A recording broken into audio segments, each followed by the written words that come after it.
John was a simple countryman who dedicated his life to providing an education for his son. Now on graduation day, he faces judgmental glances, but an unexpected gesture from his son will transform that night forever. In the small town of Green Valley, deep in the heart of Colorado, John Almeida was known only as the solitary farmer of Horizon Farm. His property, miles away from the urban center along dirt roads, was a true refuge where he grew coffee and raised a few heads of cattle. To the locals, John was nothing more than a reserved man who appeared in town only to buy groceries and occasionally attend church festivals.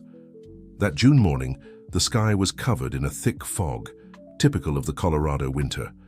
John watched the landscape from his porch window, savoring his black coffee without sugar, when he noticed suspicious movements near the back fence. His attentive eyes, which seemed to calculate every detail of the surroundings, showed no surprise. Calmly, he placed the cup on the rustic wooden table and waited. 3 hooded men suddenly appeared, carrying heavy tools. "Where's the money, old man?" shouted the tallest one, who seemed to be the leader. John remained seated with a disconcerting serenity that soon began to unsettle the intruders. "Gentlemen," he replied in a measured voice, "perhaps you'd like a cup of coffee before we begin our conversation." The calmness in his voice caused a moment of hesitation among the intruders. The leader, visibly irritated by the farmer's calm demeanor, ordered his accomplices to search the house. As they rummaged through the rooms, John watched their every move with an analytical gaze, as if studying a chess game. At one point, one of the intruders found behind a painting in the library a safe embedded in the wall. "I found it. There must be a fortune in here," he exclaimed. The group's leader demanded that John open the safe immediately. With the same calm as before, the farmer entered the combination. The metallic sound of the door opening filled the dull room with anticipation. However, what they found there was far from what they had expected. Inside the vault was an intriguing collection of objects, detailed maps of different countries, military medals of unknown origin, old photographs showing John in various international settings, always accompanied by mysterious figures in formal attire. One of the intruders picked up one of the photos, dated 1985 in Berlin, where John appeared younger, wearing a sleek suit, alongside men of important appearance. "Who are you really?" questioned the leader, his voice now laden with uncertainty. John merely offered a faint smile, his eyes fixed on a distant point through the window. "Sometimes," he replied, "the most important questions aren't about who we are, but about what we know." The tension in the air grew as the intruders began to explore the rest of the property.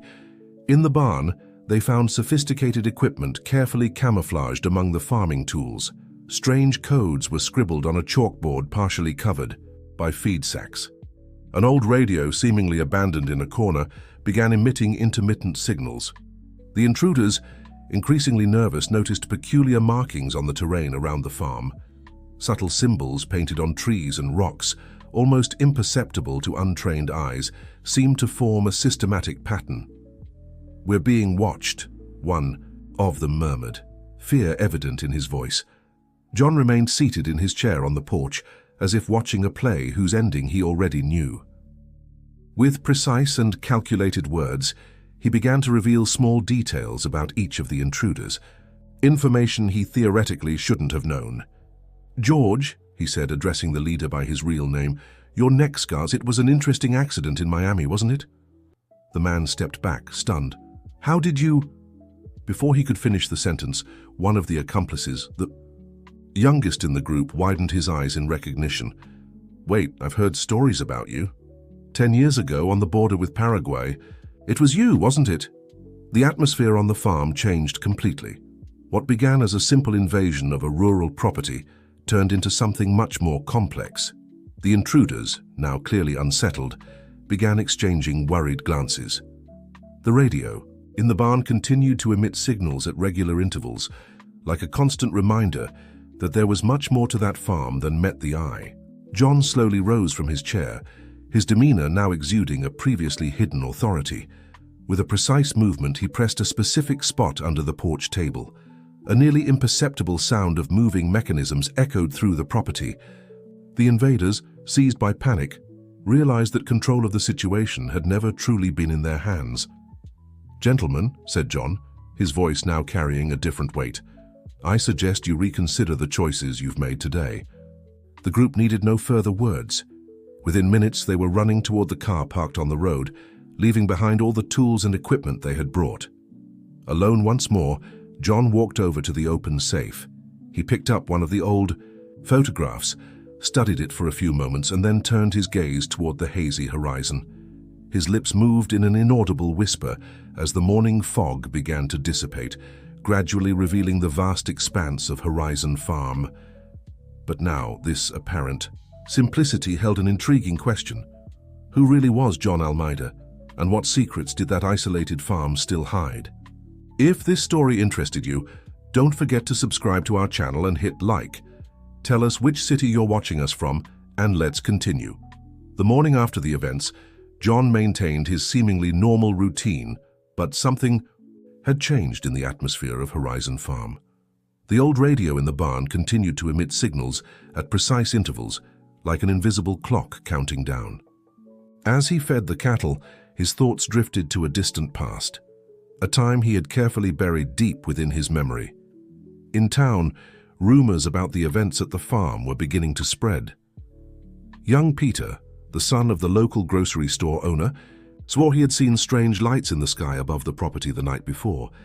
Mrs. Carmen, the retired teacher who lived on the main road, commented on unfamiliar cars speeding through the area.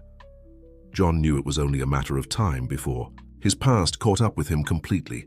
In the library of his home, he once again removed the painting that concealed the safe.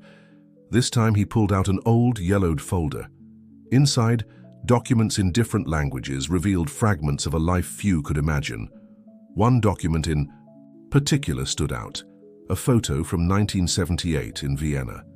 In it, a younger John appeared alongside an elegant woman, Helen Krasnick, a Polish scientist who revolutionized the field of quantum cryptography. On the edge of the photo, a coded note that only he could decipher. The sound of the phone interrupted his thoughts. The voice on the other end of the line was familiar, but I hadn't heard it in over 2 decades. "John, they've found the Aurora project," said the woman's voice with a Slavic accent. It was Helen. "We need to act fast." Those words triggered a series of long-established protocols. John headed to the basement, a space that, to any casual visitor, would seem like nothing more than a storage room for old tools. With mechanical precision, he pressed a sequence of seemingly random points on the stone wall. A camouflage digital panel revealed itself, prompting for a password. Meanwhile, in the city, George, the leader of the invaders, couldn't sleep. John's words about the incident in Miami haunted him. How could that farmer know about something that happened so long ago in such a distant place? His internet searches about John Almeida revealed nothing beyond the expected. Property records of the farm, some participation in local agricultural fairs, occasional photos at church events. However, one detail caught his attention.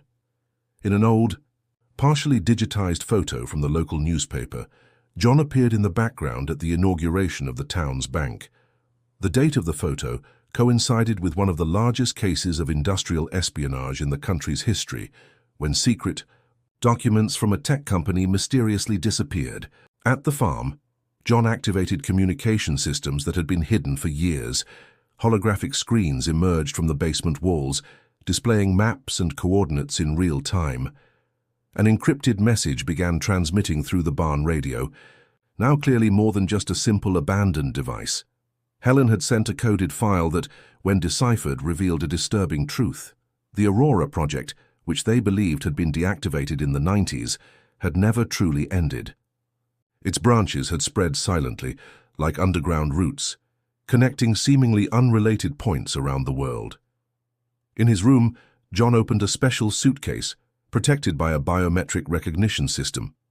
Inside, along with passports from different nationalities, was a device that looked like it came straight out of a futuristic movie.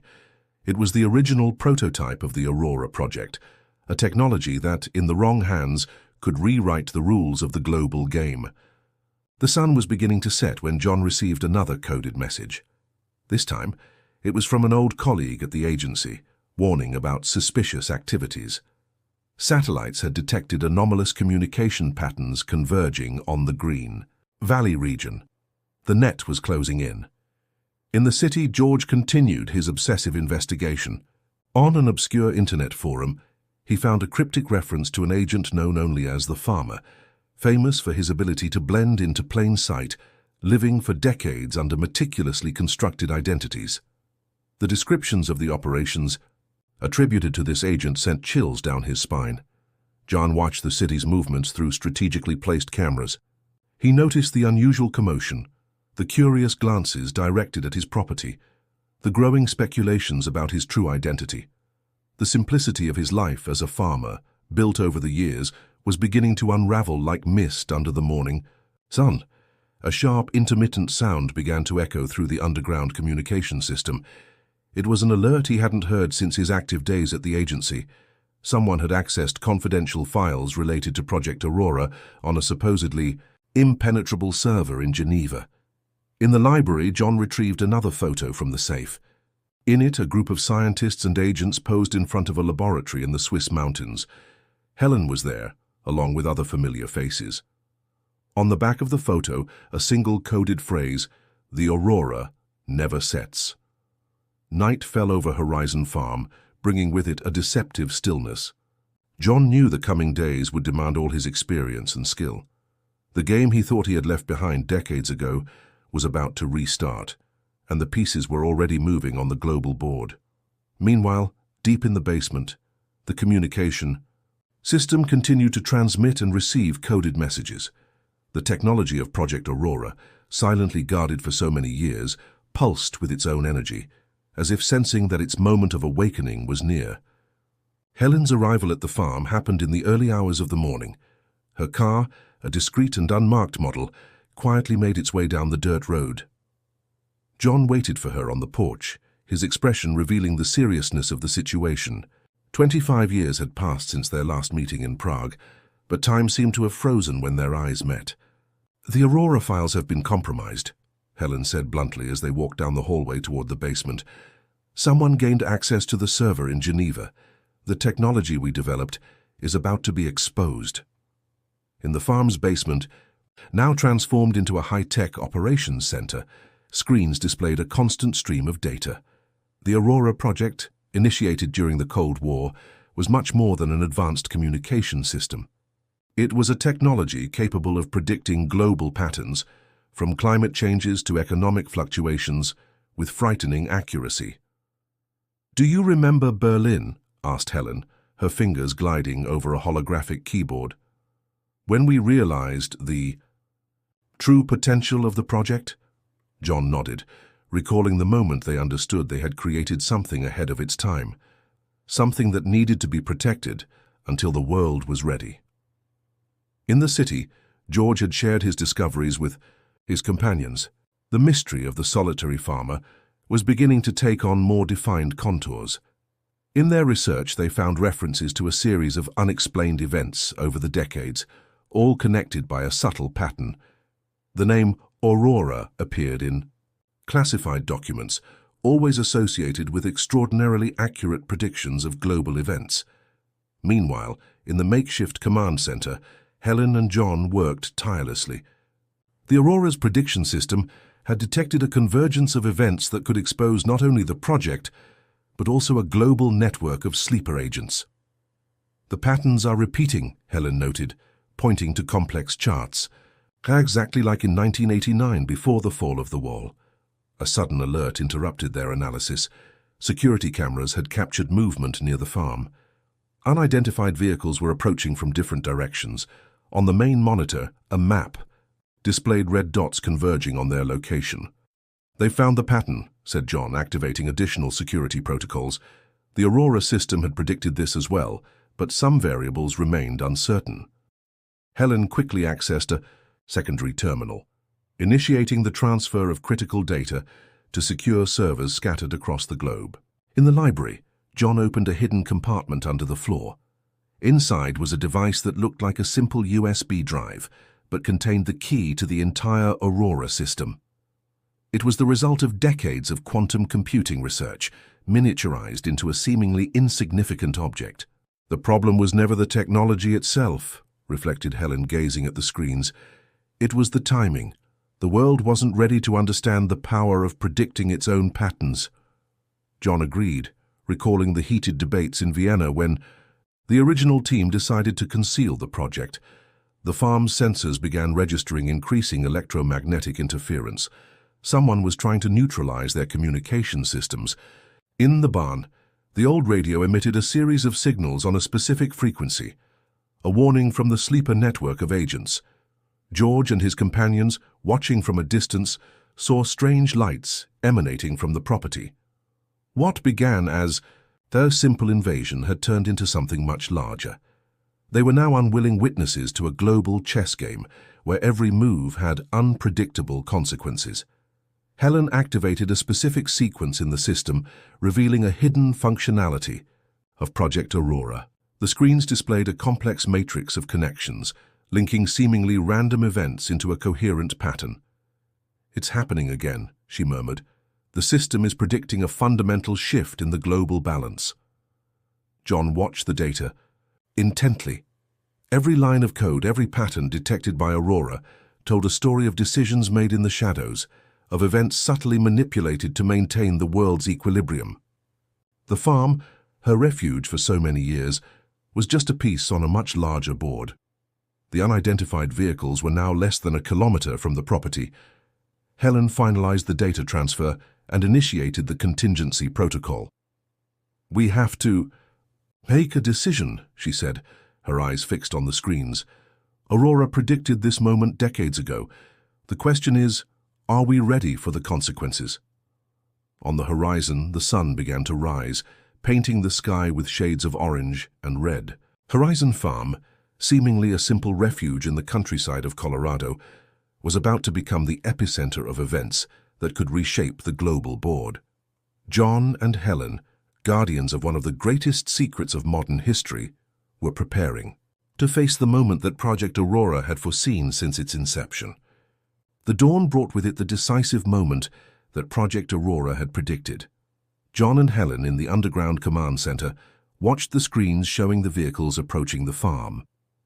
The prediction system indicated multiple possible scenarios, each with its own global ramifications. "The Twilight Protocol is active," announced Helen, her fingers moving swiftly over the holographic keyboard. "We have 17 minutes before their interference systems neutralize our defenses." John nodded, activating a specific sequence on the main panel. The walls of the underground bunker began to transform, revealing hidden compartments filled with advanced equipment. What seemed to be a simple farm in the countryside of Colorado was in reality one of the most important nodes of the global Aurora network, strategically positioned at a point where technological ley lines intersected. George and his companions, watching from a distance, witnessed an extraordinary spectacle unfold. Beams of light emerged from the ground of the farm, forming a perfect geometric matrix in the morning sky. The old radio in the barn now emitted a frequency that caused all electronic equipment within a radius of miles to oscillate in sync. Aurora was never just a forecasting system, Helen revealed, accessing deeply encrypted files. It was a project to create points of stability in times of global chaos. Every farm like this, every sleeper agent, every piece of the puzzle was positioned for this moment. On the main monitor, a countdown indicated the time remaining before the invaders' interference systems became effective. John removed the quantum device from its hiding place and inserted it into a specific console. The technology developed decades ago began to awaken fully. "Do you remember what we discovered in Prague?" asked John, as the system booted up. "That some technologies are like seeds that need to wait for the right season to bloom." Helen smiled, recalling that night in the underground lab when they realized that Aurora was more than a forecasting tool. It was a mechanism for global transformation. Unidentified vehicles formed a perimeter around the farm. Tactical teams positioned themselves strategically, but something felt different. The movement patterns, the tactical formations, everything indicated that they were not hostile forces. They were the Aurora network itself emerging from dormancy. The invaders from the other night were no coincidence, explained John, watching George and his group through the security cameras. The system brought them here. Every person on this board has a role, even if they don't know it. The quantum device completed its initialization, projecting a three-dimensional hologram of the globe in the center of the bunker. Points of light indicated other nodes of the Aurora network, all pulsing in sync. John's farm was just one of thousands of convergence points scattered across the planet. "That's why we chose this place," said Helen, her eyes gleaming with the reflection of the holographic projections. A farm in the heart of America, seemingly insignificant, yet positioned exactly where the lines of probability intersect. The perfect place to plant the seeds of the future. The Aurora system emitted a confirmation signal. The tactical teams surrounding the property began to reveal their true identities. They were sleeper agents, scientists, and operatives who had infiltrated different levels of society, waiting for this moment of convergence. George, watching everything from a distance, finally understood. His invasion of the farm had not been a mistake, but part of a larger plan. He and his companions were catalysts, necessary pieces to initiate the sequence of events now unfolding. In the bunker, John and Helen activated the final sequence. The Aurora project was not just a forecasting system or a network of agents. It was a technology for social transformation, designed to guide humanity through its most critical moments in a subtle and non-invasive manner. "It has begun," announced Helen, as the screens displayed multiple Aurora nodes activating simultaneously around the globe. The old barn radio emitted its final transmission, a signal that would only be understood by those who were part of the network. The farm, which for years had been the quiet refuge of a supposedly solitary farmer, now revealed its true nature. A beacon of change, a convergence point where the future began to take shape. John watched the sun rise through the security cameras, the sky painted with the colors of dawn. "We no longer need to hide," he said, deactivating the farm's camouflage systems. "The world is finally ready." Helen smiled, remembering all the decades of preparation, all the lives lived in the shadows, all the sacrifices made to reach this moment. The Aurora project, initiated during the Cold War, finally achieved its true purpose, not as a tool of power or control, but as a guide to a more balanced future. Dear listeners, we hope the journey of John and Helen has touched your hearts and minds. To continue exploring the mysteries and twists that fate has in store for us, we've prepared a special playlist with equally fascinating stories. Find it by clicking the link on the left. If this story has sparked your curiosity about the secrets that surround us, be sure to subscribe to our channel and give the video a like. Daily, we bring unique narratives that explore the infinite possibilities of life. Share your thoughts in the comments and let us know. What other mysteries would you like to unravel? We look forward to seeing you in our next story.